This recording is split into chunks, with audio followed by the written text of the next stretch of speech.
Why are you acting so funny today? Okay, it's working.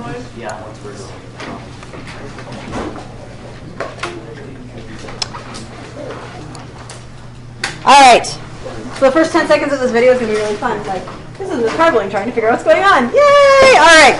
Okay. So last time we were together, we talked about energy. We defined a bunch of kinds of energy. We had a really good conversation about different types of energy. Do you remember that? We brainstormed, we ran lists, and thought about what kinds were what and all that sort of thing. And I told you there were 3 kinds that we were going to define. We're going to finish defining those today. We're going to use them, process them, and then put them together all in one. It'll be a beautiful thing. Excited? Okay. Absolutely. Last time we were together, we ended with this gravitational potential energy business. This idea that you have energy that's stored due to position relative to the Earth. So the idea was that if I lift the frog up, I'm doing what to him? Doing work, right? Or I'm doing work. We know because of the work energy theorem then that I'm adding what? I kind of heard it. Energy. I'm adding energy to the system that is the frog. I am doing work on him. Right? I'm applying a force over a distance in the same direction. Is that okay with everybody? Okay? So I'm doing work. I'm adding energy. Now he has a certain kind of energy. That energy that he has is gravitational potential. Life is okay so far? Okay. So then we started doing a problem last time that I want to finish right now. And that problem was doing some calculations to figure out how much gravitational potential energy the frog had. So I asked how much gravitational potential energy does the frog have when he's held 0.65 meters above the table, calling h equals 0 at the table. And you calculated that he had 3.8 joules of potential energy. Does this sound familiar to you? I remember doing this. Yes. Okay. So now my question for you is, how much potential energy does he have when I lift him from 0.65 to 0.85 centimeters above the table? Or, yeah, meters. 85 centimeters. So he's going from here, this is the real life demonstration, oh my gosh, to here. Whoa, it was amazing. Go ahead and do the math, would ya? Should be pretty easy. You will need a calculator today, so if you don't have one out yet, go ahead and get one out now so you don't forget about it later.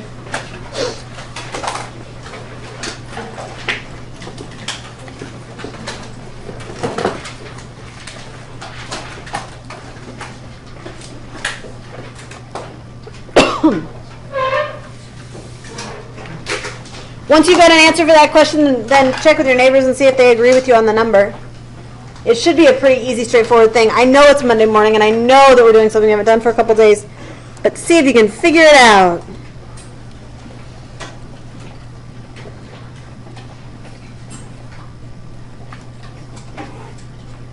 And it's really okay to talk to each other, so please do.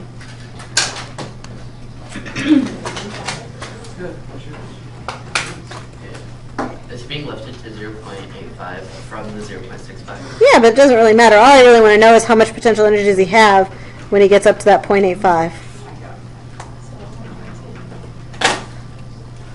I like it. So, what did you get? Well, let me tell you. This is what I got. What did you get? That's how that conversation goes. Just like that.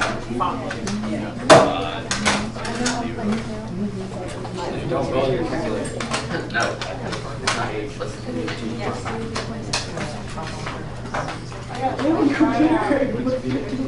Alright, Abdul, did you guys get an answer back there?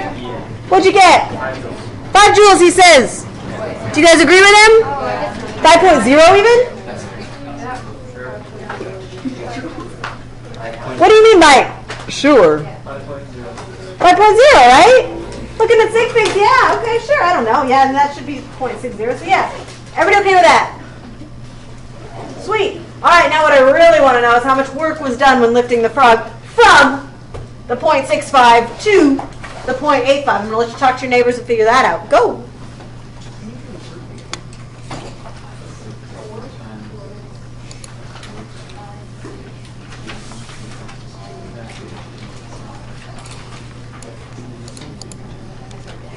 Do we have some answers? Anyone, did you check with your neighbors to make sure they agreed with you too? Yeah, you sure I did. I think I did. Okay. What did you get? I got 1.2 joules. 1.2 joules? Joules like diamonds or rubies or emeralds, right? Yeah, 1.2 joules, she says. Do you all agree with her? Yeah? Now,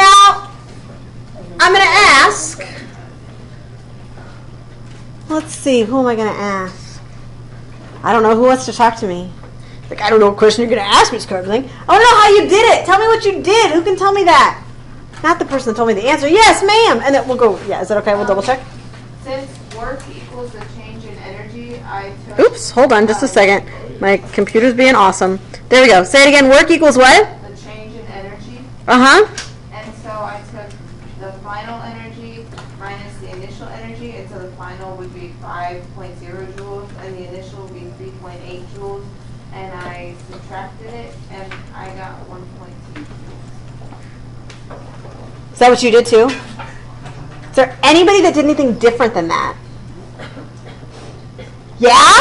High five for doing something different. Did you get 1.2? Yeah. Sweet, what did you do? I did the mass of the frog, Uh-huh. acceleration due to gravity, Uh-huh. times the change in height. Why'd you do that? Because I just did like the old work thing, Yeah. force times displacement. I'm all about that. Absolutely. So work is equal to force times distance, right? Where the force and distance are parallel.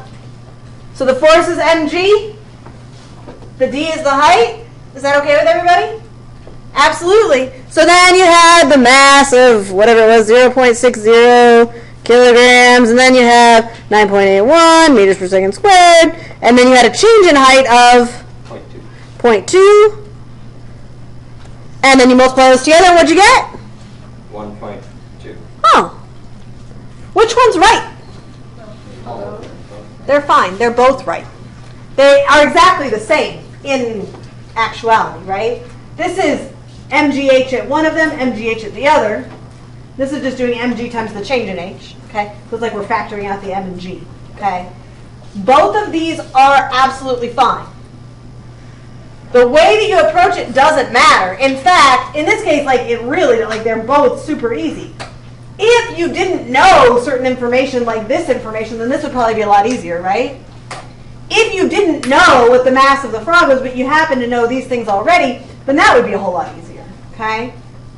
The reason I point that out is because it's important to choose things to make your life easy, right? Okay? I'm not saying that you have to make your life painful. Do it if you can find an easier way to do something, by all means, please, as long as it's good physics. That's all good. Okay? Life is good there? So you might want to just make a note of that, like write down a note about the other way, just in case you get to a situation where you have to figure out something and you don't have enough information.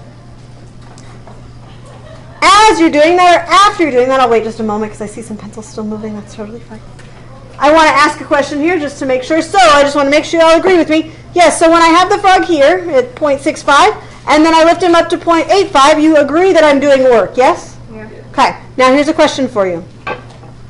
How much work am I doing right now? 0. What's his potential energy right now? Something. You can probably give me a more accurate, more specific answer than that, Sean. His mass times the acceleration due to gravity times the height. Okay? You can probably give me a more accurate or more specific answer than that right here. What's his potential energy right here?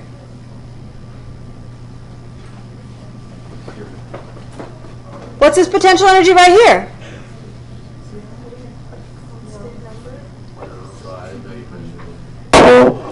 What's his potential energy, friends? You just did it. It's part B, or the second question, right? His potential energy is 0.85, right? It's at 0.8 because that's where he's at. How much potential energy does he have? 5 joules. Would you agree? Yeah. Am I doing any work? No work is done. Would you agree? Am I applying a force? Yes. Am I displacing the frog? Am I doing any work? Why not?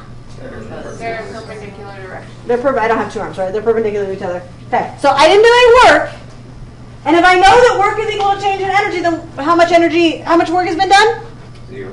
So what's the change in energy? 0. So how much energy does he have here? 5. Is that okay? Is anybody uncomfortable with saying that he has 5 joules of energy here, though? Does that seem a little bit strange? But like the height from like the ground is different from the height from the table. That's true. What of it? Like if the height would be different, I think that the energy would be different. You want it to be different, don't you? Yeah, Sean's like, but that doesn't make any sense. Because if I get out a meter stick, I can't even use a regular meter stick. I have to use like the double meter stick, right? Like the big one. Wah! And then I have to measure my height, and then, wow, it's like really high. But I didn't do any work. Are you with me there? If I didn't do any work, then he still has 5 joules of energy. Can anybody figure that out or reconcile that for me? Because that doesn't make sense. Sean's unhappy. We don't like it when Sean's unhappy because stuff gets messy really fast. What's going on? Isn't it because like this, I think it's called the datum, is at the table height? Did you guys all catch that fancy word? Wow, look at that. Yeah, keep talking. So, because like that's the 0, I guess, that's Uh-huh. like the x-axis, he's not raising any higher from that. Yeah. So his height is still the same. Oh, so it's like the table's extending imaginary. It's like a dotted line table up to here, right? So if I'm still holding 0.85, my arm's gotten tired, so I don't know. Maybe it's like, whoop, but let's pretend. So it's still 5 joules here, right? Okay. How much energy does he have if he's right here? 0. 0, if that's the height of the table, right? How much energy does he have down there? Negative. Negative something. We don't really know how tall that table was, but it was something. Does that make sense? Okay. So I want to do a little like thinking process with that just to make sure that we're okay, because it seems really unnatural. It seems really strange. Okay. Those questions ask the same thing that I just talked to you about. But so if I draw the table, here's the table. And I have the frog up here, 0.85 meters above the table. We know that he has how many joules of energy here? 5 joules of energy, right? If he sits right here, how much energy does he have? 0 joules of energy, right? If I move him over, pretend that's exactly horizontal, right here, Maya says he has 5 joules of energy. If Sean looked at that, he was out, I don't know, gallivanting around. He just came in late. And I asked him what the energy was of the frog right there. Are you going to say 5, Sean? Yes. You weren't even in here for the conversation. If you left, you were gone, you just walked in, you were late for the bus, your poor mom had to drive you here. Man, so rough. He's so that's so neat. Right, so you just got here. I'm holding the frog right here. I asked you how much potential energy he has. What are you going to say? Are you going to say 5? No. No. It's going to say something bigger or smaller than 5? Bigger, because the height's bigger, right? Okay. We can figure out how much bigger. Let's do it. Sean's going to say, yeah, so it's like that. So it would be like 1, make sure I'm doing this right. So that's 10, 20, so let's say 170 centimeters, so 1.7 meters. Figure out how much energy Sean is going to say that frog has. Can you do that for me real quick? The mass of the frog was 0.6. So Sean says that it's not 5 joules. 10 joules. Who's right? Depending on where you're measuring the x-axis at. Correct. Both are correct. Yes, so if we extend this line out, and I ask what the energy is here, Maya's going to say what? 0. What's Sean going to say? 5 joules. Well, that's supposed to be a 5, but it doesn't really look like one. Let me try that again. See if I can write better. There we go. 5 joules. And then we go down to the floor, and Sean is going to say that when the frog is down here, the frog has how many joules of energy? 0. But Maya's going to say, no, Sean, you're wrong. How many joules does it actually have? Negative how many? You can figure it out. The difference here is 5, right? So the change in energy here is 5 joules. And it's 5 joules for Maya, but it's also 5 joules for Sean. Does that make sense? So if this difference is 5 and this difference is also 5, what's this one going to be? 5. Does that make sense? Okay. So this guy over here, yeah, she would say, oh, nope. Negative 5 joules. Okay.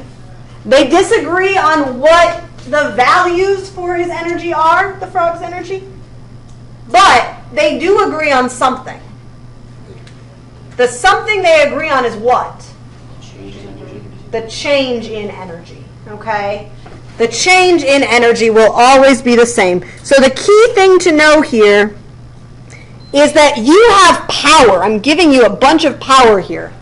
But with great power comes great responsibility, right? You have the power to choose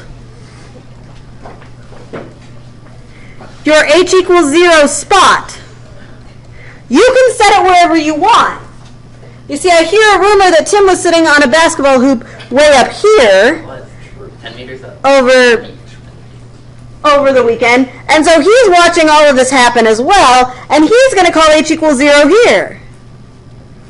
I don't know why he was sitting there or doing any of that, but if he calls H equals 0 here, is he going to have the same values for what Probably not. that frog has?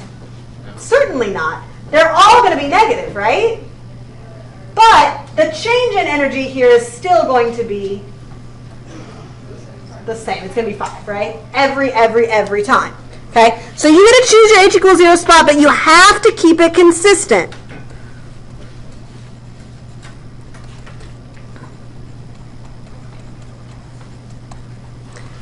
The values for individual potential energies may be different,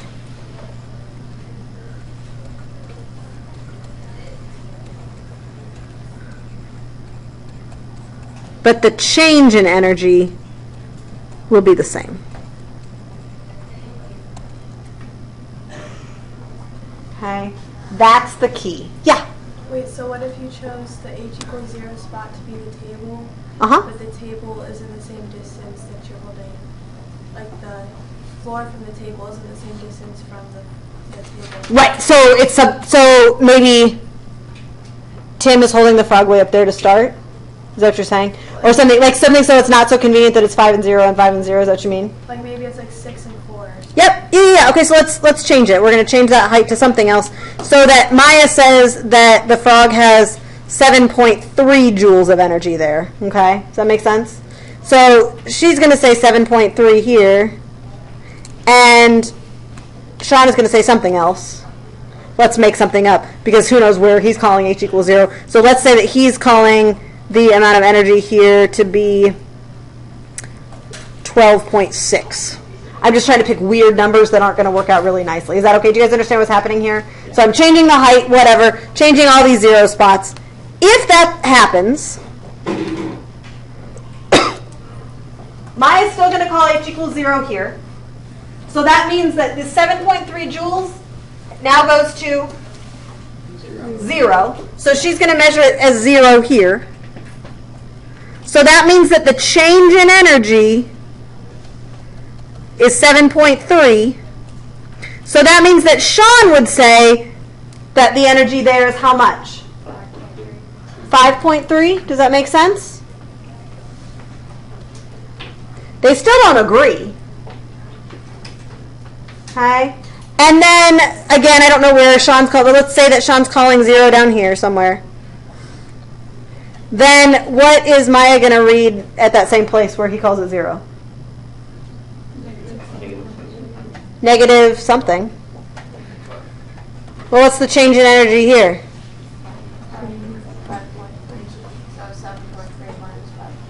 5.3. So it's going to be 0 minus 5.3. I can do that one in my head. How much is that? Yeah.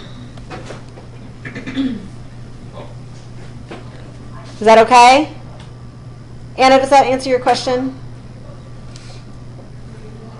She doesn't look happy with me, but I'm not sure if it's just a Monday or that she is really unhappy. Does that? Well, I thought that the change in energy had to be equal between each level.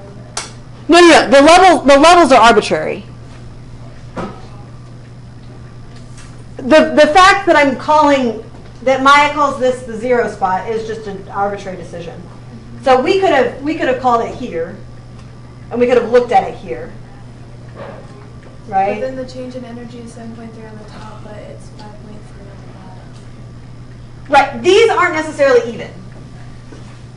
The only time when, like on that first one, we had 5 here and 5 here.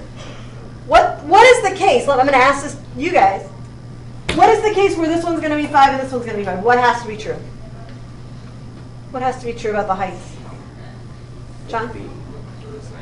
They have to be the same. Yeah, because the change in energy is going to be mg times the change in h. Are you with me there? Does that make sense?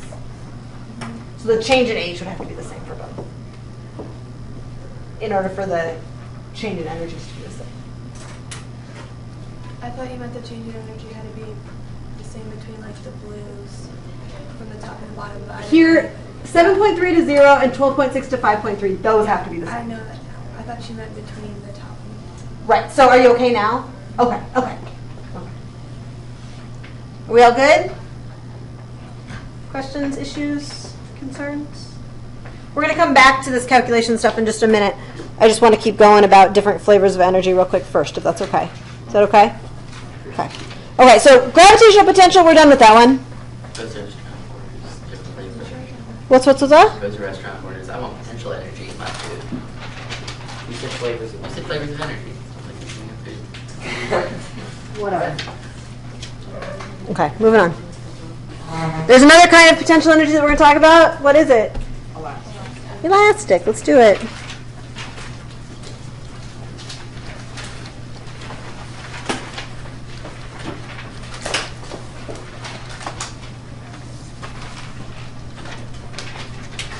Okay, so elastic potential energy. What is elastic potential energy? You ever experienced elastic potential energy? Yeah? He's like, yes, I have. Can you give me an example of a time? like if you have rubber bands and you're like pulling it at someone. Right, so in a completely hypothetical situation, because I would never encourage anyone to do this, if you had something that happened to be elastic, like maybe a hair tie or something like that, you happen to have it between two fingers, and you happen to move your finger backwards, right? You're applying a force, would you agree? Over a distance. So you are doing what?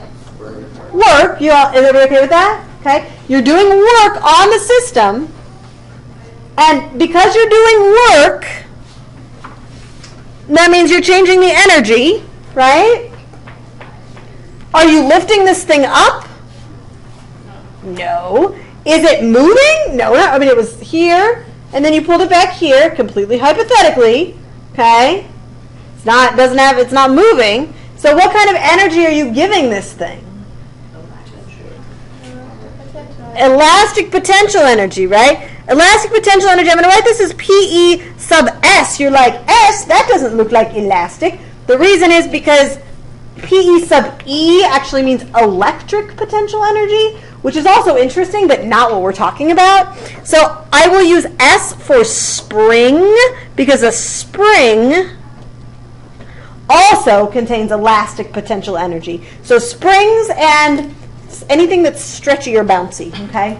So I'm going to use PE sub S. If you want to be like your book, you can write PE sub elastic. That just seems like a lot more literally work, right? Force times distance as you write that silly thing, right? So you can do that if you want, or you can just write PE sub S, but you have to have a subscript. If you just write PE, I'm going to be like, what kind? That's how that'll go, okay? You'll lose points. That's just the story that I'm going to tell you, okay? So now, in order to tell you what PE sub S is equal to, you need to know about the force. And given our time frame and given what we're kind of working against, I am just going to tell it to you. And that makes me really, really uncomfortable because it's really not hard where it comes from, but I want to make sure that we have time to go through things. So if you are that inquisitive kid that really wants to know where it comes from, then come talk to me for like 4 minutes right after class and I can show you, okay? I can also guarantee and promise you that when you take AP Physics 1 with me, and you all should do that at some point, I will show you exactly where it comes from. It'll be a beautiful thing to be like, whoa, that's so cool. Thank you so much, Ms. Carveling. But for now, I'm just going to tell you what it is. Fair? Okay? So for now, you're just going to have to take it on faith or come ask me in a little bit, and I can show you exactly where it comes from because it's really not hard.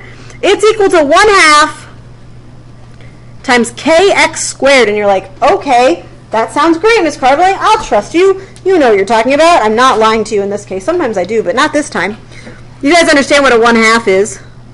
You need to know what this K thing is. K is the spring constant.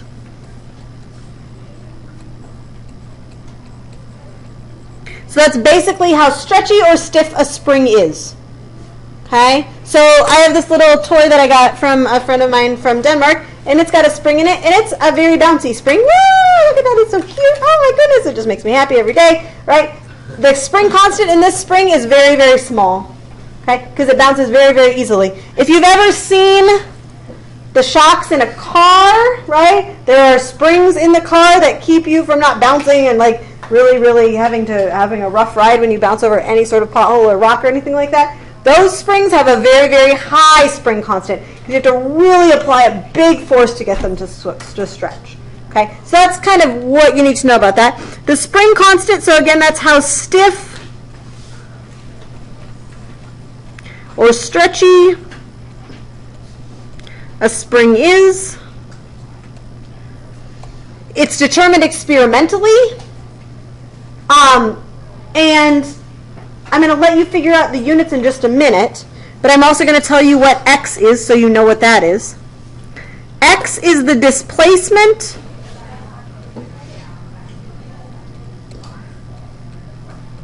from, I'm going to say, unstretched or from equilibrium. So that's a place where it's not being pulled on. Displacement is going to be measured in what units? Meters, right? Spring potential energy is going to be measured in, what's a potential energy, which is the same as a work, and those are all measured in joules. So at your table right now, I would like you to figure out what the units of K are. Okay? Have a little conversation. Work it out yourself. Talk to your neighbors. See if you guys can agree. I was looking at you. Oh, sorry. No, you don't have to apologize. I wasn't very clear. What did you think? What did you guys say the units were? Newtons. Newtons, she says. Do you guys agree? I see some bobbleheads and some like stunned silence or something. Were there other answers that other tables came up with? Sean, what did your table come up with? Newton divided by a meter. A Newton divided by a meter. At first, we kind of were expecting it to be like mu with no unit. Okay.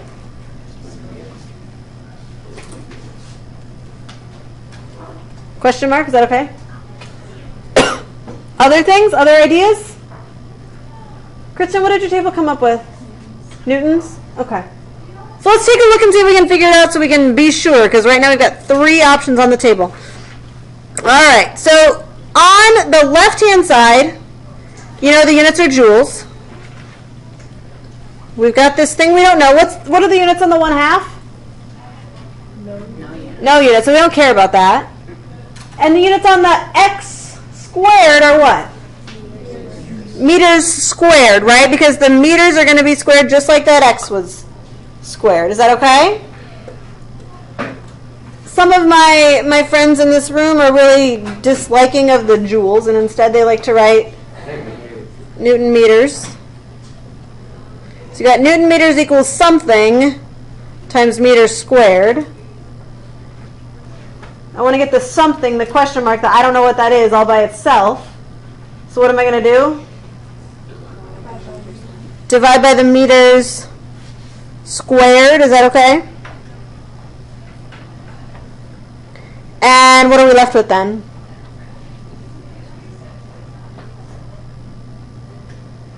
Anything? Is there anything there? What do we see? Well, there's newtons for sure. What else? There's a meters on the top and a meter squared on the bottom. What happens there? Cancel out the meter and the square. These guys go away, so you're left with newtons per meter. Yeah. Newtons per meter is the unit for this spring constant thing. Okay? So literally what it means is that if you're going to take a spring and you're going to stretch it a meter, this is how many newtons of force it's going to take. Okay? So if you have that little, for example, hypothetically, not that you would ever do this, stretchy piece of loop that's between your fingers, And if you could stretch it for an entire meter, which would be ridiculous, right? You could find the spring constant by figuring out how much force you had to apply to do that. Okay, that's what it means. Everybody okay with that? Okay. We used some springs, and we actually utilized elastic potential energy when we were doing a lab earlier this year that had nothing to do with that, or it felt at that time like we weren't doing anything with it. It was when we were launching those little ball bearings and doing projectile motion. Do you remember that? Okay. If you remember that apparatus, it looked like this, right? Something like this, and there was a spring in it. And then it had like the little plunger thing right here, and you put the ball bearing in there. And then what did you have to do? You had to push it, so you had to apply a force over a distance. So you had the little like plunger thingy, right? And you were applying a force in that direction over a distance. So you were actually, without knowing it, you were doing what? Work. Changing the potential energy of that ball bearing in the system, right? So you were really doing, I mean, like this, you were really doing the stuff you just didn't know, okay? The frog found out that I have an Amazon Prime account. It's a very dangerous thing. Started looking things up. And did you know you can like get anything on Amazon? Like literally. You can buy your groceries. Everything. The frog was shopping on Amazon. It was kind of a dangerous thing. And he found this little spring-loaded frog launcher. And he ordered it without me knowing. Like Amazon's amazing because things, you know, like especially with the Prime account, they like arrive 5 minutes after you've ordered them, right? Like, whoa, what happened there? Before I could say, no, frog, don't order this. So he ordered this spring-loaded launcher. It's like, this is going to be fun. I know, right? The spring inside this frog-sized spring-loaded launcher, so it's got, instead of a little hole like that for the ball bearing, it's got a hole that's about, this size, okay? It's got a spring constant of 56 newtons per meter. It clicks back how many times? Because he wants to be safe. 3 times. Just once. He's being safe. We're being okay. 19 joules of elastic potential energy. My question for you is, how far from equilibrium, or how far from the original spot was he at this point? See if you can figure it out. Talk to your table mates. How's it going?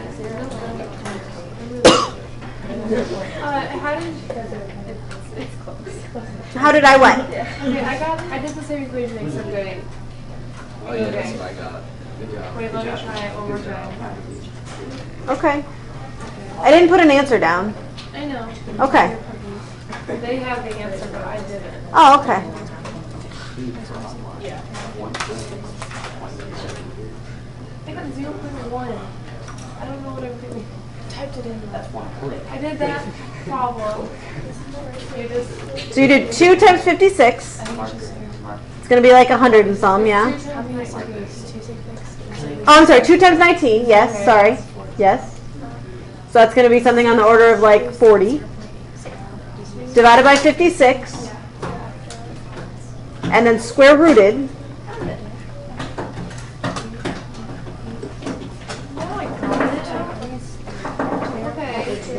Must have been your calculator. Okay, yeah. Of course, like the algebra? Yeah, of course. So from here, so that's okay, right? Because that's just like the basic equation. Yeah, so I'm going to do it not just as me talking, but let me just ask everybody, what would you do first? I want to get x all by itself. What do you want to do first? What's that? Divide by 1/2 k. Divide by 1/2 k. That's a lot of stuff to divide by, but let's do it. Divide by 1/2 k. Does that make sense? So we're getting rid of everything besides the x. So I've got PE sub s over 1/2 k, and you can leave it just like that, and that is totally fine. Personally, like, fractions in denominators just kind of like, blah. Like, I don't know, they just don't make me super happy. So I'm going to, if I'm dividing by 2 in the denominator, that's like multiplying by 2 in the numerator. So I'm going to write that as 2 times PE sub s over k, is that okay, is equal to x squared. Is that okay with everybody? You want to make sure everybody's cool with that? And then we're just going to square root the whole business. So you get just x. Does that get you there? Okay, awesome. And what are we getting for X? How big was this launcher? Would I have been surprised when the box showed up on my doorstep? Yes. 0.81 meters. Yeah, it's big, right? I think at 0.82, yeah, something like that. Meters. That's a big box, right? So that means that he was pushed back this far. Okay, that's a large frog launcher. Wah. Yeah. But now you Frog, what are you doing? Right? Like, can shoot frogs for people. it's true. Whee! He thinks it's fun. Okay. Are you okay with this? Okay. I'm going to keep going unless there are more questions. All right. I promised you 3 types of energy, and we've only done 2, so we need to do one more. You know, you can figure out definition for a while. Oh, I'm sorry. What do you want me to write down? We could say it is energy due to position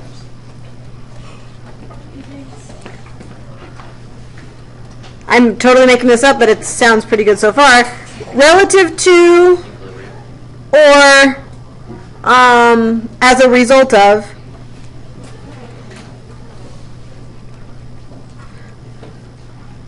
the displacement of a spring or elastic. Is that okay? That's a Carveling definition. You would not find that in a book, but it kind of works. Yeah, what's up? Yeah. Is that okay? Does that make sense? Yeah. This is the definition for Elastic potential energy. A Carveling definition, kind of, you know. Good look. A carbon definition. Right, the Carveling definitions of these things, yes. Except that if you ask me in 2 minutes, I'd probably tell you something totally different. So, but I mean, it's the same idea. So. So is this kind of like the X direction, and then the gravitational is kind of like the Y direction? So gravitational potential energy is always going to be due to displacement up and down, right? Yes. Because gravity always pulls down. But you could take that frog launcher, and instead of launching it exactly horizontally, you could launch it straight up, right? So it doesn't actually matter. And there's a problem that we do in AP physics that's really kind of cool, and we'll talk about what it means in just a second. But it's kind of like that Miss Piggy problem where she was jumping into the water, but instead of jumping into the water, maybe she jumps onto a trampoline, and the trampoline is like an elastic, right? It's got a lot of elastic bands. So you can figure out, like, based on how high she is, how far down that elastic trampoline is going to go. Does that make sense? So you can actually put them all together, and wow, it kind of gets fun when you do that. But yeah. Did you have a question to me? Are you okay? I thought you had your hand like this, and I wasn't sure if that was a question or just a, like, I like to have my hand that way. I don't know. Okay, I just want to make sure I wasn't missing something. All right, so that's 2 energies, 1 more, here we go. Kinetic. Sometimes we call this mechanical kinetic. So this is just energy of motion. That's what it is.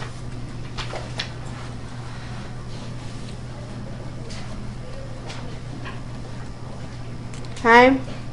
If it's the energy of motion, that means that things need to be moving. And if they're moving, the faster they're moving, the more kinetic energy they're going to have. Does that make sense? Yeah. Okay. So the definition for this one, again, I'm going to not derive for you. It's actually really easy to derive this one as well. But again, I'm just kind of looking at the clock. Want to make sure we get through enough problems so you understand how to do it.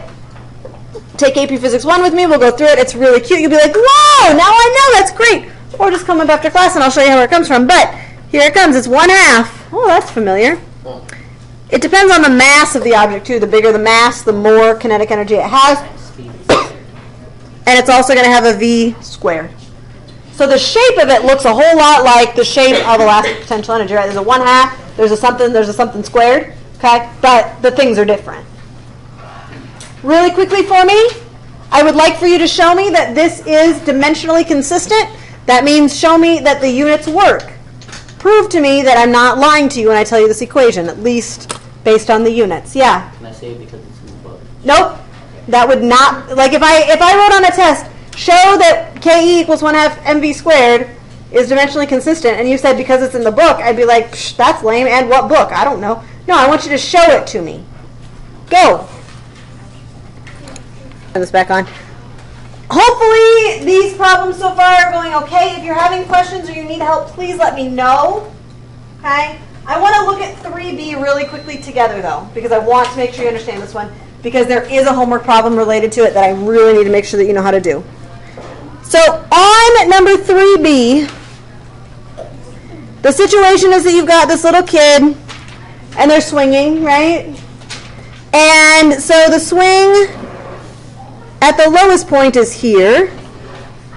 There's the child. Yay, I'm so happy I'm riding a swing. Okay, I'm going to call that h equals 0 because it said h equals 0 there, didn't it, I think? It said energy associated with the child relative to the child's lowest position. And in part A, the swing was way up here, like frighteningly high. Would you agree? Ah! I would be afraid to be on that swing. Like, then you're like, yeah, right? Okay. And in part B, we're down here. Or excuse me, part C, we're down there. Where do they put it at part B? 30 degrees away from the vertical. So I'm going to make this a little bit bigger picture so we can see what's really going on here. So we're talking about right here, right? So here we are. There's the swing. There's the kid. Woo, this is so much fun. This is 30 degrees right here. Is that okay? Okay. Is there potential energy there? Yes. Relative to the h equals 0 place? Yeah, because we're up somewhere, right? We're up above, so here's our h. This is what we need to find. If we know h, then we're set. So the real issue is, how do you find h? Well, we just need to look at a triangle. The triangle that we need to look at is this triangle, whoa, right here. Do you all see that that's a nice little right triangle? Okay. The swing length is that length right there.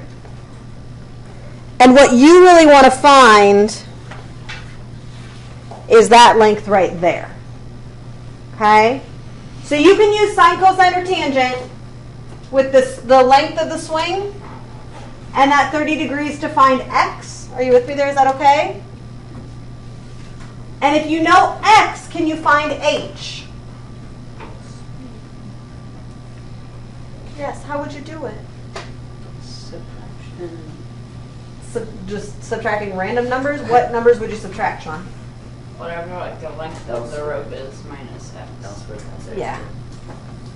Not even squared. Not even squared. So h is going to be equal to the length of the rope, because that's also this length here, minus x.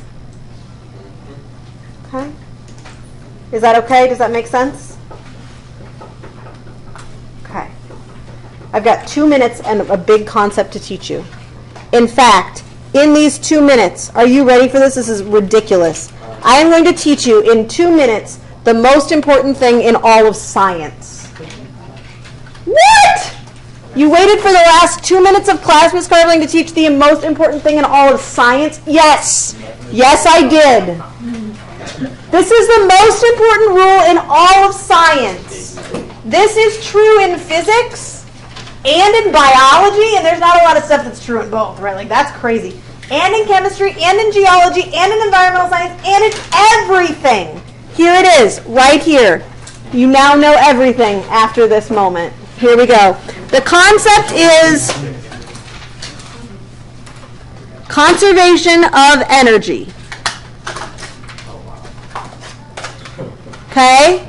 You've probably heard of it before. You've probably talked about it before. But it is, I guarantee, the most important thing in all of science. What does that mean? What does it mean to conserve something? What does it mean to conserve something?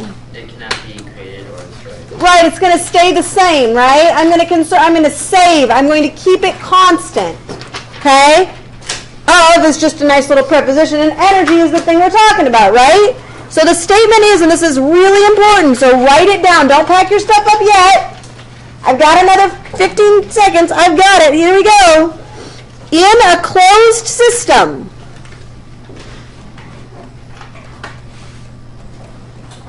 the total amount of energy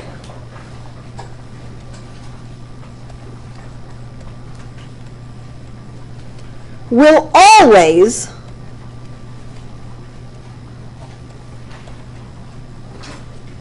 remain constant. Period. I'm not done. I got one more piece. It can change form